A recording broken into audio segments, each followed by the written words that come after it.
जादुई सोने की जादुई चूड़ी। अरे माँ, ये नीलम के बच्चे कहाँ रह गई है? यहाँ भूख के मारे मेरे पेट में चूहे कूद रहे हैं। पता नहीं अभी तक इसका खाना क्यों नहीं बना। रेशमा बेटा, तेरी बहन नीलम घर का भी सारा काम करती है और गोदाम में जाकर भी काम करती है और फिर घर आकर खाना भी बनाती है। तो कम से कम तू भी कभी कभी उसकी थोड़ी मदद कर दिया कर। वो बेचारी अकेले कितना काम करेगी। माँ, मैं भी तो शाम को आपको चाय बना कर देती हूँ ना, तो इतना बहुत है। रेशमा इतना कह रही होती है कि तभी नीलम हाथ में खाने की प्लेट लेकर उसके पास आती है और कहती है, ये लो रेशमा, खाना खा लो। ये क्या, आज तुमने फिर से लौकी बनाई है? अरे तुम्हें बाजार में लौकी के अलावा और कोई सब्जी नहीं मिलती है क्या? तुम्हें पता है ना, मुझे लौकी की सब्जी बिल्कुल भी पसंद नहीं है। फिर भी तुम रोज रोज जानबूझकर ये लौकी की सब्जी बना देती हो। रेशमा, बाजार में सब्जियां बहुत है, लेकिन उनको खरीदने के लिए हमारे पास उतने पैसे नहीं है। मैं और पिताजी जितना भी पैसा कमाते हैं वो सब घर के खर्चे में और घर के किराए में चला जाता है, और जो बचता है उनसे हम बस ये लौकी ही खरीद सकते हैं। इसलिए तुम्हें यही खाना पड़ेगा। अरे भगवान ने तुम्हें शक्ल अच्छी नहीं दी है तो कम से कम बातें तो अच्छी कर लिया करो। रेशमा, ये क्या तरीका है अपनी बड़ी बहन से बात करने का? माफी मांगो अभी। माफी? और इस बदसूरत से? कभी नहीं, मैं इसे कभी माफी नहीं मांगूंगी, समझिए आप। इतना कहकर रेशमा गुस्से में उठकर घर से बाहर चली जाती है और अपनी छोटी बहन के इस बर्ताव को देखकर नीलम की आंखों में आंसू आ जाते हैं। और वैसे तो नीलम और रेशमा दो सगी बहनें थी, लेकिन उन दोनों के रंग रूप में बहुत ही ज्यादा फर्क था। जहाँ रेशमा दूध की तरह गोरी और खूबसूरत थी, वहीं नीलम बेचारी सांवले रंग की बदसूरत लड़की थी, जिस वजह से रेशमा अपनी बड़ी बहन नीलम से बहुत ज्यादा नफरत करती थी और उसे हमेशा उसके रंग को लेकर ताने मारा करती थी। तभी एक दिन, हे भगवान, आज तो गोदाम में बहुत सारा काम था, मेरे तो पूरे शरीर में दर्द हो रहा है। देखो माँ, आ गई महारानी। हम लोग कितनी देर से इसका इंतजार कर रहे हैं और ये महारानी अब आ रही है। अरे ये कोई समय है घर आने का? तुझे पता है हम लोग यहाँ कब से भूखे बैठे हैं। चल जल्दी से अब खाना बना दे।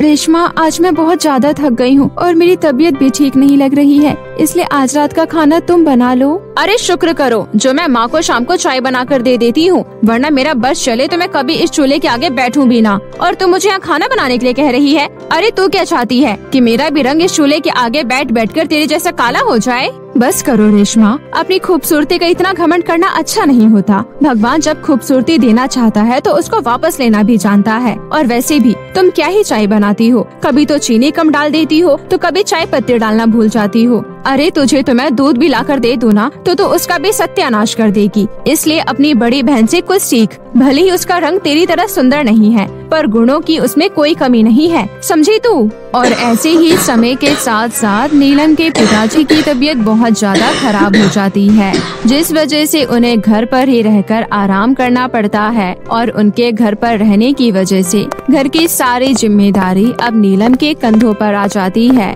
लेकिन अकेले कमाने की वजह से उनके घर की हालत दिन पर दिन बिगड़ती जाती है, जिस वजह से अब रेशमा भी नीलम के साथ गोदाम में जाकर काम करने लगती है। तभी एक दिन जब नीलम अपनी माँ के साथ बाजार गई होती है, उसी समय वो अपनी माँ से कहती है, माँ क्या हुआ? मैं कब से देख रही हूँ आप और छोले भटूरे वाली रेहड़ी को देखी जा रही हो। क्या आपको छोले भटूरे खाने का मन कर रहा है? मन तो कर रहा है बेटा, लेकिन क्या कर सकते हैं, ये सब खाना हम गरीबों के नसीब में लिखा ही नहीं है। तुझे पता है जब तू पेट में थी तब तेरे पिताजी ने मुझे एक बार छोले भटूरे खिलाए थे। उस टाइम पर तो ये छोले भटूरे 10 रुपए प्लेट मिलते थे, लेकिन आज देखो 50 रुपए प्लेट मिलती हैं।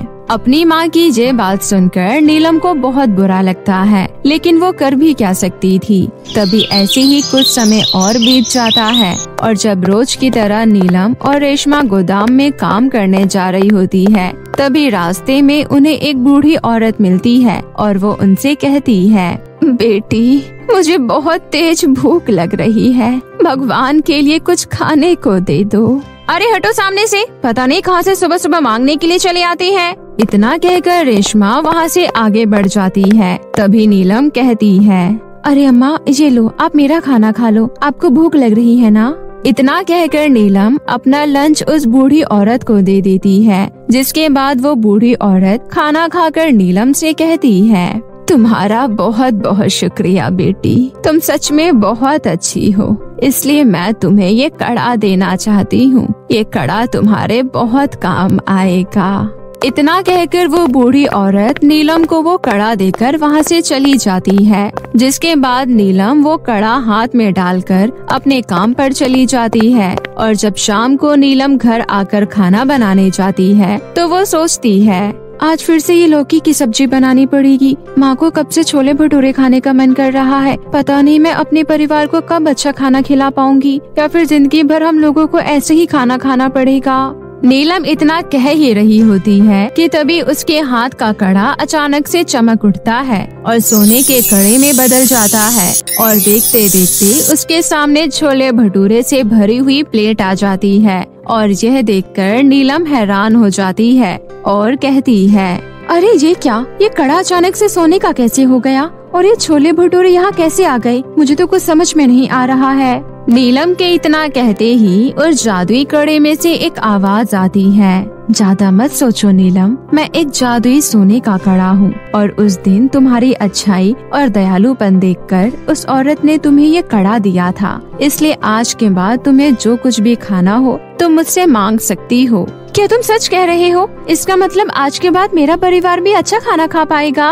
और इस तरह नीलम उस जादुई कड़े की मदद से अपने परिवार को उनके मनपसंद का खाना खिलाती है। जिसके बाद उसके माता पिता बहुत ज्यादा खुश हो जाते हैं। लेकिन रेशमा को कहीं न कहीं नीलम पर शक होने लगता है, इसलिए वो अब नीलम पर नजर रखने लगती है। और साथ ही जादुई कड़ा पहनने की वजह से नीलम के चेहरे का रंग भी साफ होने लगता है, जिसे देखकर उसकी माँ कहती है, अरे नीलम बेटा, तेरा रंग तो दिन पर दिन गोरा होता जा रहा है। शायद ये भी भगवान का ही कोई चमत्कार है। और इस तरह अपनी बहन को गोरा होता देख रेशमा को उससे बहुत ज्यादा जलन होने लगती है। तभी एक दिन जब नीलम अपने जादुई कड़े का इस्तेमाल कर रही होती है, तभी रेशमा उसे देख लेती है और कहती है, अच्छा तो ये बात है। तभी मैं सोचूं कि ये काली कलूटी अचानक से इतना अच्छा खाना कैसे बनाने लगी और साथ ही इतनी सुंदर कैसे हो रही है। और ऐसी ही रात में सबके सो जाने के बाद रेशमा चुपके से नीलम के हाथ से वो कड़ा निकाल लेती है। और जब सुबह नीलम अपना कड़ा ढूंढ रही होती है, उसी समय रेशमा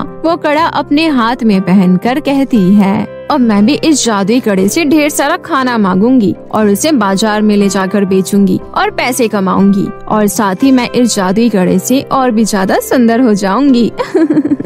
रेशमा के इतना कहते ही उस जादुई कड़े में से एक काली रोशनी निकलती है और देखते ही देखते रेशमा का चेहरा कोयले की तरह काला हो जाता है और खाने की जगह उसके सामने ढेर सारे पत्थर और कीड़े मकोड़े आ जाते हैं। और यह देखकर रेशमा कहती है, ये सब इस कड़े की वजह से हुआ है। लगता है उस नीलम की बच्ची ने इस पर कोई काला जादू किया है।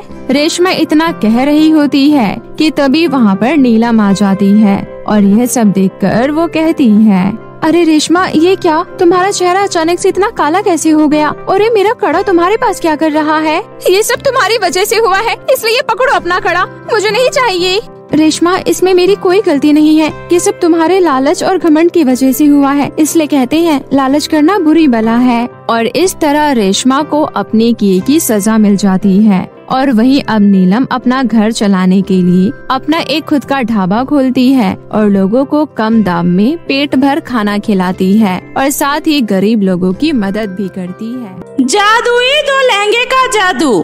संध्या अपनी सौतेली माँ बिमला और अपनी सौतेली दो बहनें रिया और प्रिया के साथ रहा करती थी, क्योंकि संध्या की माँ उसे बचपन में ही छोड़कर चली गई थी, जिसकी वजह से संध्या के पिता नीरज ने बिमला से दूसरी शादी कर ली थी ताकि वो संध्या की अच्छे से देखरेख कर सके।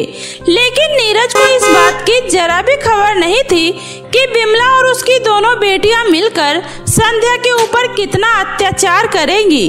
नीरज के सामने तो वे लोग संध्या से प्यार करने का दिखावा किया करते थे, क्योंकि नीरज अक्सर काम के सिलसिले से शहर में ही रहा करता था।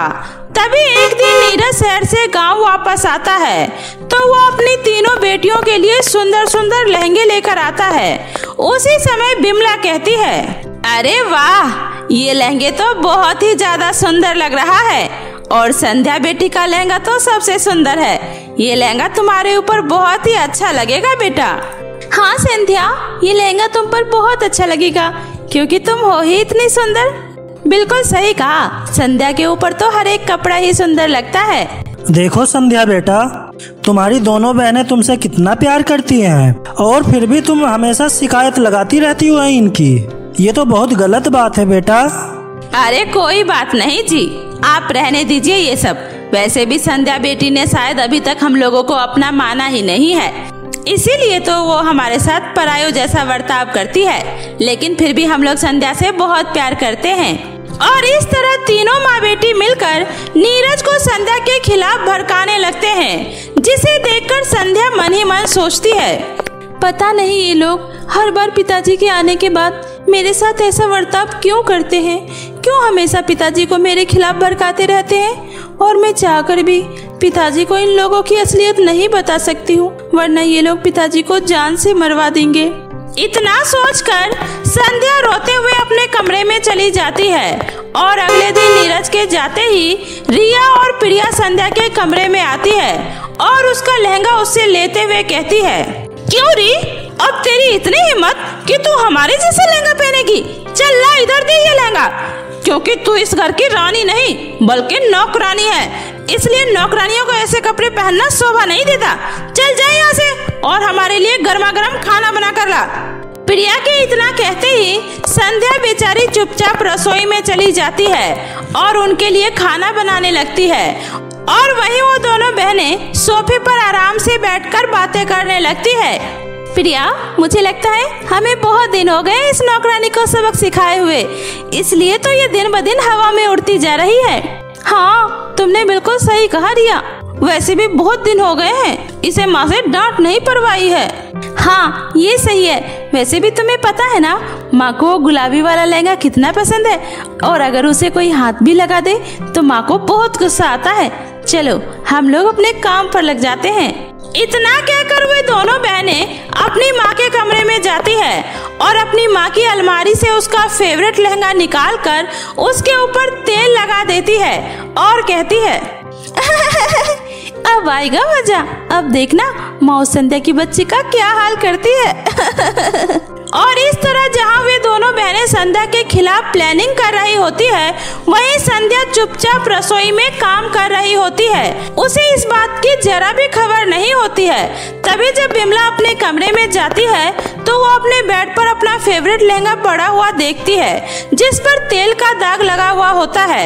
ये देखकर बिमला को बहुत गुस्सा आ जाता है और वो चिल्लाते हुए संध्या को बुलाती है, अरे ओ करमजली, कहाँ मर गई? जल्दी से मेरे कमरे में आ, आज तो मैं तुझे छोड़ूंगी नहीं।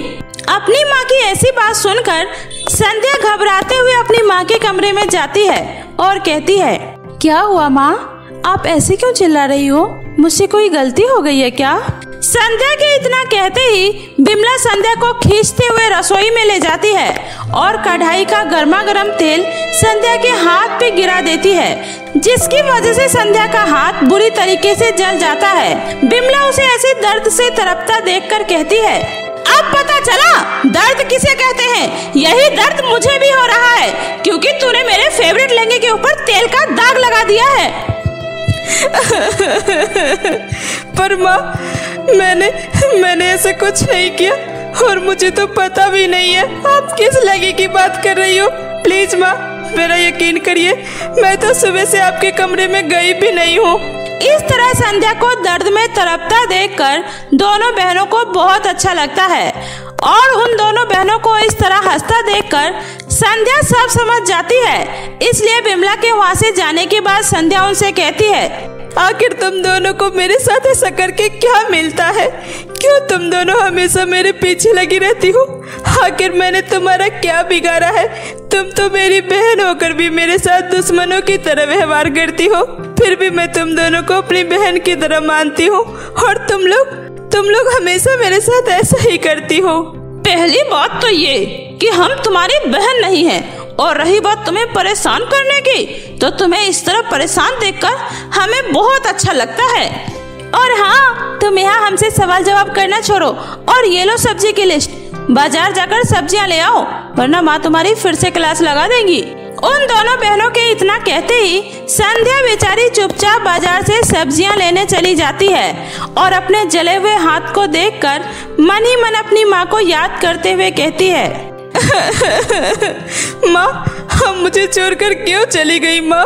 आपको पता है ना, मुझे यहाँ पर कोई भी प्यार नहीं करता और मेरी सौतेली माँ और सौतेली बहन तो हमेशा मुझ पर अत्याचार करती है और आज तो मेरी सौतेली माँ ने मेरा पूरा हाथ जला दिया। मुझे बहुत दर्द हो रहा है माँ, लेकिन मैं फिर भी अपना दर्द किसी को नहीं बता सकती। काश माँ, अगर आज आप मेरे पास होती, मुझे ये सब कुछ नहीं सहना पड़ता। संध्या इतने कहते हुए जब जंगल के रास्ते अपने घर जा रही होती है, उसी समय उसको एक आवाज सुनाई देती है, प्लीज कोई है? कोई तो हमारी मदद करो, हमें इस कुएं से बाहर निकालो, हम बहुत ज्यादा तकलीफ में हैं, कोई मेरी मदद करो प्लीज। संध्या ये आवाज सुनकर फटाफट से जंगल के बीचों बीच बने हुए उस कुएं के पास जाती है और देखती है कि कुएं के अंदर तो सोने और चांदी के 2 लहंगे पड़े होते हैं, जिसे देखकर वो कहती है, अरे इस कुएं में तो बस ये 2 लहंगे ही पड़े हैं, फिर ये आवाज कहाँ से आ रही थी? क्योंकि इस कुएं में तो कोई इंसान नजर ही नहीं आ रहा। चलो मैं इन लहंगों को ही बाहर निकाल लेती हूँ, शायद किसी का गिर गया होगा। इतना कहकर संध्या जैसे ही उन दोनों सोने और चांदी के लहंगे को बाहर निकालती है, वैसे ही सोने और चांदी के लहंगे में से एक आवाज आती है, सुनो, तुम्हारा बहुत बहुत शुक्रिया जो तुमने हमारी इतनी मदद की। तुम्हें नहीं पता कि हम कितने सालों से इस कुएं के अंदर कैद हैं, पर किसी को भी आज तक हमारी आवाज सुनाई नहीं दी।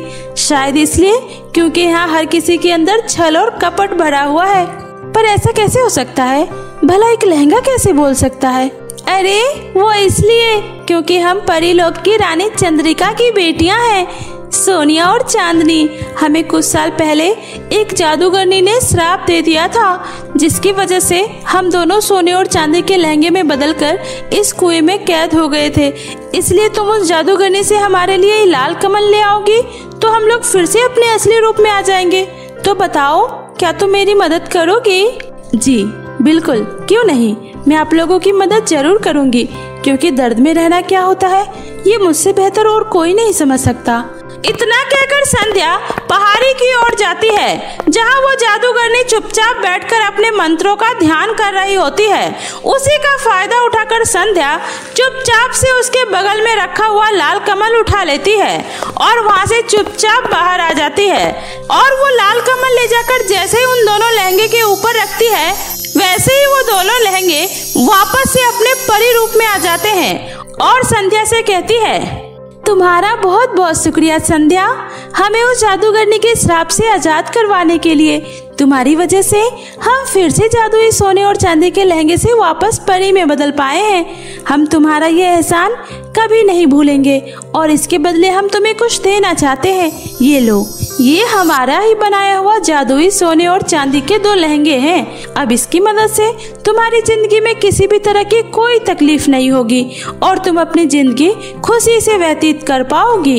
इतना कहकर वो परियां संध्या को जादुई सोने और चांदी के लहंगे देकर वहाँ से गायब हो जाती है, जिसके बाद संध्या वो जादुई सोने और चांदी के लहंगे को लेकर वापस अपने घर आ जाती है और उन जादुई लहंगों की मदद से अपने सारे काम बड़े ही आराम से कर लिया करती थी।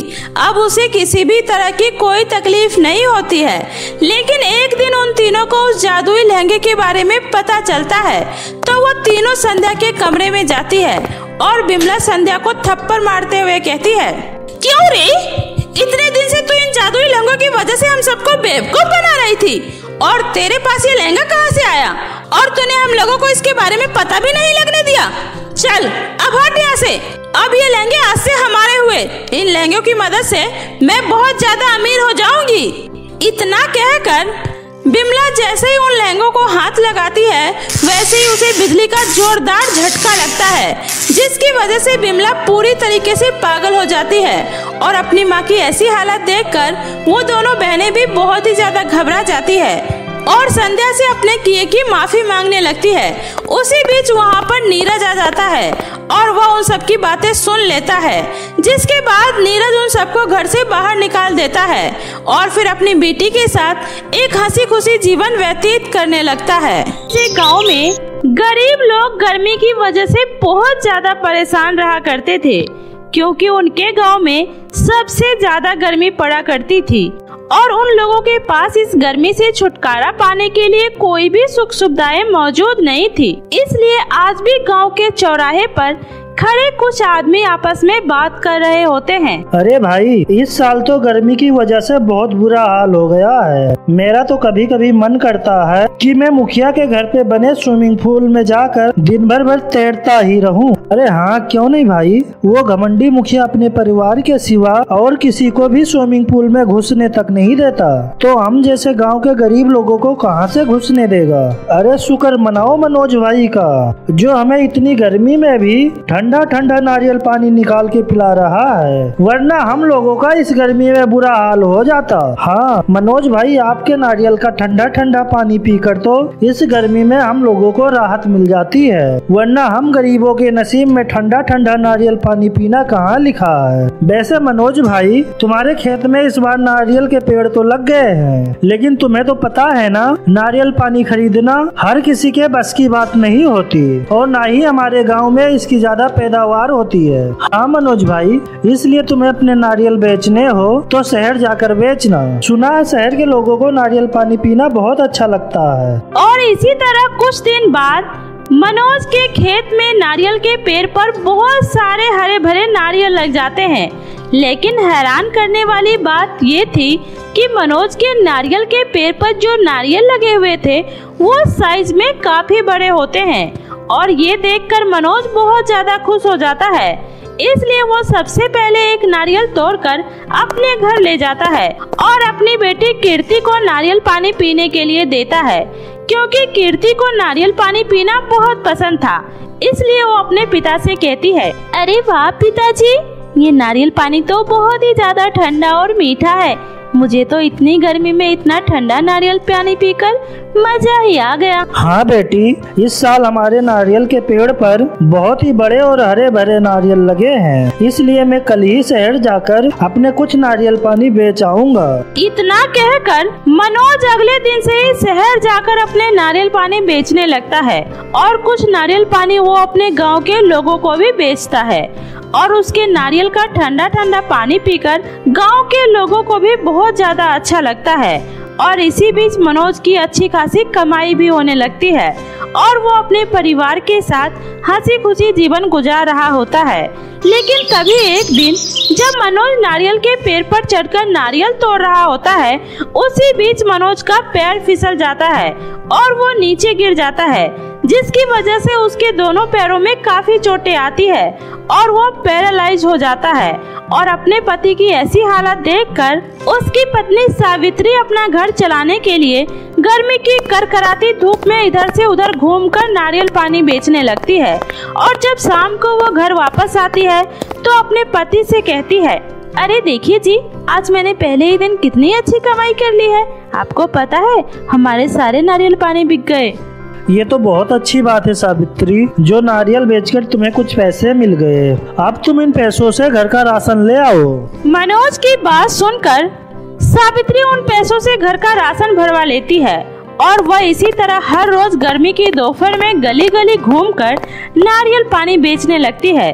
तभी एक दिन कीर्ति भी अपनी माँ के साथ नारियल पानी बेचने जाती है और वापस घर लौटते समय कीर्ति की नजर मुखिया के घर के बाहर बने स्विमिंग पूल पर जाती है, जिसे देखकर कीर्ति अपनी माँ से कहती है, माँ, मेरा भी बहुत मन कर रहा है इतनी गर्मी में स्विमिंग पूल में नहाने का, तो क्या मैं वहाँ पर जा सकती हूँ? नहीं बेटा, तुम्हें तो पता है ना वो मुखिया कितना घमंडी है, इसलिए तुम चुपचाप से मेरे साथ घर चलो।